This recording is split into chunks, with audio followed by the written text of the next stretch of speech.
ایک دفعہ کا ذکر ہے، ایک دور دراز ملک میں ایک انصاف پسند اور دل سے نرم بادشاہ حکومت کرتا تھا۔ اس کا نام تھا بادشاہ جمیل الدین۔ جمیل الدین صرف نام کا نہیں، کام کا بھی ضمیر والا تھا۔ ہر مہینے کی آخری میں وہ اپنے محل سے نکل کر اپنا روپ بدل کر ایک عام انسان کی طرح گاؤں کے دور کرتا تھا تاکہ اپنے عوام کی اصلی حالات واقف ہو سکے۔ ایک دن ایسا ہی دور کے دوران وہ ایک چھوٹی سی گاؤں میں پہنچا۔ گاؤں کا نام تھا نور آباد۔ نور آباد ایک بے پناہ خوبصورت لیکن نہایت غریب گاؤں تھا، لیکن لوگ تنگ دستی میں جیتے تھے۔ اس دن صبح کا وقت تھا، ہلکی ہلکی دھوند نے گاؤں کو لپٹی ہوئی تھی۔ بادشاہ ایک سادہ لباس میں صرف ایک وزیر اور ایک سپاہی کے ساتھ گاؤں میں داخل ہوا۔ اس کا مقصد تھا لوگوں کی زندگی دیکھنا، ان کا حال سننا۔ اس نے دیکھا کہ کچھ لوگ کھیتوں میں کام کرتے تھے، کچھ عورتیں چولہا جلا رہے تھے اور کچھ بچے مٹی میں کھیل رہے تھے۔ اس دوران اس کی نظر ایک 20 سال کی لڑکی پر پڑی۔ لڑکی کا نام تھا حسینہ۔ حسینہ گاؤں کی پرانی کنویں کے پاس پانی بھر رہی تھی۔ اس کا چہرہ دھوپ سے جلا تھا لیکن آنکھوں میں نور تھا۔ کپڑے پرانے تھے لیکن صاف تھے، ہر حرکت میں تمیز اور ہر لفظ میں شرم۔ جمیل الدین نے دیکھا کہ حسینہ ایک بوڑھی عورت کی مدد کر رہی ہے۔ وہ اس کے لیے پانی اٹھاتی، کپڑے دھوتی اور بازار سے سامان لاتی۔ بادشاہ نے چپکے سے وزیر سے پوچھا، یہ لڑکی کون ہے؟ وزیر نے کچھ گاؤں والوں سے پوچھا اور جواب لا کر دیا، جناب اس کا نام حسینہ ہے۔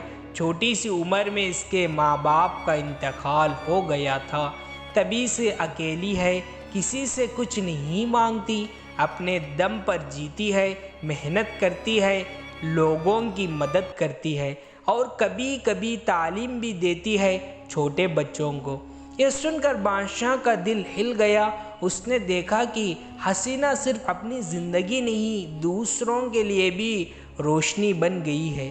اس وقت اس کے دل میں ایک عجیب سی جذبہ جاگ گئی۔ کچھ تھا جو اس لڑکی میں مختلف تھا، نہ وہ صورت کی شہزادی تھی، نہ اس کے پاس دولت تھی، لیکن اس کا اخلاق، اس کی ہمت، اس کا نور اسے کچھ اور ہی بنا رہا تھا۔ بادشاہ جمیل الدین نے حسینہ میں صرف ایک لڑکی نہیں، ایک نئی دنیا دیکھتا ہے۔ اس کا نور، اس کا صبر اور بڑھ کر اس کی خاموشی زندگی کی پیچھے چھپی کہانی بادشاہ کو بے چین کر دیتی ہے۔ اس رات بادشاہ نے گاؤں کے سیر میں قیام کیا۔ اس نے اپنے وزیروں سے کہا، میں کل اس لڑکی سے ملاقات کرنا چاہتا ہوں، لیکن کسی کو اندازہ نہیں ہونا چاہیے میں بادشاہ ہوں۔ میں چاہتا ہوں کہ وہ مجھے ایک عام آدمی سمجھے۔ صبح کا وقت ہوا۔ جمیل الدین نے ایک سادہ دھوتی کرتا پہنا اور ایک مشکی پانی بھرنے والا برتن اٹھایا۔ وہ اسے کنویں کے پاس گیا جہاں حسینہ روز صبح پانی بھرنے آتی۔ حسینہ اس وقت کنویں سے پانی نکال رہی تھی۔ اس کے آنکھوں میں تھکن تھی لیکن دل میں سکون تھا۔ جمیل الدین نے مسکرایا، اس کی طرف بڑھا اور کہا، آپ اگر ذرا مدد کریں، پانی بھرنے میں بڑا مہربانی ہوگی۔ حسینہ نے دیکھا کہ ایک اجنبی لیکن نظر سے شریف لگنے والا آدمی تھا۔ اس نے مسکرا کر کہا، یہ کام مدد کا نہیں، انسانیت کا ہے۔ اس نے مسکرا بھرا اور چھوٹی سی مسکراہٹ کے ساتھ دی۔ جمیل الدین نے اس کا شکریہ ادا کیا اور وہاں پاس بیٹھ گیا جیسا کہ بات چیت کرنے کا بہانہ ڈھونڈ رہا تھا۔ تم روز یہاں آتی ہو؟ جمیل الدین نے پوچھا۔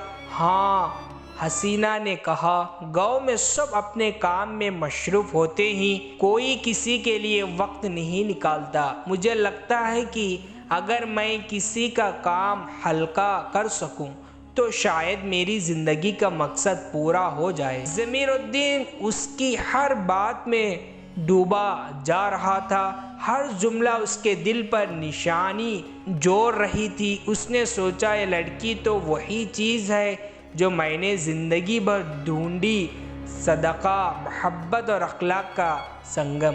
اگلا کچھ دن تک ضمیر الدین روز اسی کنویں کے پاس آتا، کبھی کبھی بازار تک ساتھ چل جاتا اور گاؤں کے لوگ کے درمیان رہتا۔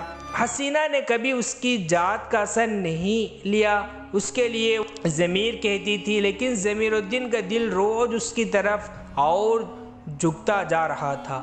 ایک دن جب دونوں پیپل کے پیڑ کے نیچے بیٹھے تھے، ضمیر الدین نے ہلکا سا پوچھا، تمہاری شادی نہیں ہوئی اب؟ حسینہ نے دھیما لہجے میں کہا، میں یتیم ہوں، دولت نہیں، نصیب نہیں اور کسی کے لیے بوجھ نہیں بننا چاہتی۔ مجھے لگتا ہے میری زندگی صرف دوسروں کے لیے جینے کے لیے بنی ہے۔ یہ سن کر ضمیر الدین کے دل میں طوفان اٹھ گیا۔ اس نے دل میں قسم کھا لی کہ میں اس لڑکی کو اپنی زندگی کا حصہ بناؤں گا، چاہے راستے میں کوئی بھی رکاوٹ آئے۔ گاؤں میں چند دن اور گزر گئے۔ ضمیر الدین ہر دن حسینہ کے قریب ہوتا گیا۔ ہر ملاقات میں دونوں کے دل ایک دوسرے کی طرف بڑھنے لگے، لیکن حسینہ اس احساس سے انجان تھی کہ جس سے وہ صرف ایک شریف مسافر سمجھتی ہے، وہ اصل میں ملک کا بادشاہ ہے۔ آخری ایک شام جب آسمان سرخ تھی اور دھوپ زرد سا ہو چکی تھی، ضمیر الدین نے فیصلہ کر لیا کہ اب وقت آ گیا ہے اپنی اصلیت بتانے کا۔ وہ اسی پیپل کے پیڑ کے نیچے گیا جہاں اکثر دونوں بیٹھتے تھے۔ حسینہ وہاں پہلے سے موجودہ تھی، اپنے ہاتھ میں ایک چھوٹی سی کتاب لی۔ ضمیر الدین نے گہری سانس لے کر کہا، حسینہ، تو مجھے روز صرف ایک سادہ انسان کے روپ میں دیکھتی ہے، لیکن اصل میں وہ نہیں ہوں جو تو دیکھتی ہے۔ حسینہ نے حیران سے دیکھا، کیا مطلب؟ ضمیر الدین نے اپنے کپڑوں کا ایک کونا اٹھایا جہاں اس کی حکومت کی مہر لگی ایک انگوٹھی باندھی تھی۔ اس نے وہ انگوٹھی اتار کر حسینہ کے سامنے رکھی۔ میرا نام ضمیر الدین ہے، میں اس ملک کا بادشاہ ہوں۔ حسینہ جیسا کچھ پل کے لیے خاموش ہو گئی، پھر اس نے صرف ایک لفظ کہا، آپ۔ میں جانتی ہوں کہ میں نے تم سے اپنی اصل پہچان چھپائی، لیکن صرف اس لیے کہ میں تمہاری اصل روپ دیکھنا چاہتی تھی، تمہاری اخلاق، تمہارے جذبات، تمہاری روح کی خوبصورتی۔ حسینہ کی آنکھوں میں آنسو کا سایہ تھا، لیکن میں ایک یتیم غریب لڑکی ہوں، آپ کی لائق نہیں۔ ضمیر الدین نے مسکرا کر کہا، تم میری تقدیر ہو۔ حسینہ، محل کی دیواریں سونے سے بنے ہو سکتے ہیں، لیکن دل اس وقت ہی روشن ہوتا ہے جب اس میں محبت ہو۔ لیکن محبت صرف اقرار سے مکمل نہیں ہوتی۔ جب ضمیر الدین محل واپس آیا اور اپنے وزیروں کو بتایا کہ وہ ایک یتیم لڑکی سے نکاح کرنا چاہتا ہے، تو انگم میں طوفان مچ گیا۔ وزیر اعلیٰ فیروز اس فیصلے کا سخت مخالف تھا۔ جناب، یہ ریاست کے قانون کے خلاف ہے۔ ایک بادشاہ کا نکاح کسی شہزادی سے ہوتا ہے، کسی عام لڑکی سے نہیں۔ لیکن ضمیر الدین نے فیصلہ کر لیا تھا۔ اس دوران ایک اور راز سامنے آیا۔ حسینہ کی گزشتہ خاندان کا فیروز نے پرانے فائل کھلوایا اور اس نے دیکھا کہ حسینہ اصل میں ایک وزیر کی بیٹی تھی جو ایک سازش کی تحت قتل کر دیا گیا تھا۔ فیروز نے یہ راز چھپایا کوشش کی کیونکہ اس نے سالوں پہلے حسینہ کے والد کو پھانسی دی تھی۔ اگر یہ راز کھل جاتی تو فیروز کا سارا مقام گر جاتا۔ اب محبت کے راستے میں صرف مشورے کی دیوار نہیں، ایک سازش بھی تھی، حسینہ کا محل میں داخلہ ہونا۔ حسینہ نے کبھی سوچا بھی نہیں تھا کہ ایک دن وہ محل کی دروازے سے داخل ہوگی جہاں اس کی معروض جیسی عورتیں نہیں، شہزادیوں ہوتی ہیں، جہاں ہر طرف سونے کی جھالار رشتے کے لیے آئے راجکماریاں اور تاج کی چمک ہوتی ہے، لیکن اس دن جب ضمیر الدین نے اپنے بھاؤں سے اسے گاؤں سے رخصت کیا تو حسینہ نے خاموشی سے ان قدم راستوں پر چلنا شروع کی جہاں اس کی تقدیر اسے بلا رہی تھی۔ جب حسینہ محل میں پہنچی تو سارا محل رک گیا۔ نوکر، خواتین، سپاہی سب نے دیکھا ایک سادہ لباس میں لڑکی جس کی جوتوں تک مٹی لگتی ہے اس ریاست کے محل میں قدم رکھی ہے جہاں تلواروں سے تقدیر لکھی جاتی ہے۔ وزیر اعلیٰ فیروز اس وقت محل میں تھا۔ اس نے حسینہ کو دیکھا تو اس کے چہرے کا رنگ پیلا پڑ گیا۔ اس کے ذہن میں صرف ایک سوچ تھی، اگر یہ لڑکی یہاں تک پہنچ گئی تو کل پورا راز بھی کھل جائے گا اور میرا کھیل ختم۔ ضمیر الدین نے حسینہ کو اپنے ہی محل کے ایک حسن و جمال سے بھرا ہوا حصے میں قدم رکھا۔ اس نے کمرہ دیا جہاں چاندی اور ہیرے عام تھا، لیکن حسینہ نے صرف ایک چیز مانگی، سکون تھی۔ بادشاہ ضمیر حسینہ سے کہا، مجھے اس شان و شوکت کی عادت نہیں، میں آپ کے ساتھ ہوں، لیکن اگر آپ چاہیں تو میں محل کے بجائے باغ میں رہنا پسند کروں گی۔ ضمیر الدین نے اس کی بات کا ادب کی اور محل کے اندر ایک چھوٹی سی جگہ اس کے لیے تیار کروائی جہاں پھولوں کا باغ تھا، چھوٹی چھوٹی چڑیاں تھیں اور صبح روشنی میں بادل اڑتے تھے، لیکن محل کی شہزادیاں، بیگمات اور ان کی ماؤں اس فیصلے پر ناراض تھے۔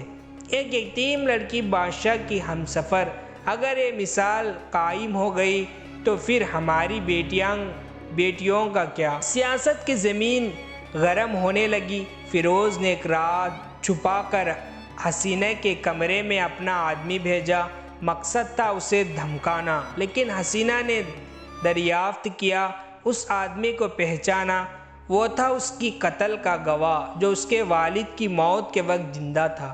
اسی وقت حسینہ نے فیصلہ کیا، اب صرف محبت نہیں، سچائی کے لیے بھی لڑنا ہوگا۔ اگلا صبح حسینہ نے ضمیر الدین کے سامنے وہ گواہ پیش کیا اور کہا، میرے والد وزیر رحیم الدین کسی مرض کا شکار نہیں ہوا، ان کا قتل ہوا تھا اور قاتل اس محل میں ہے۔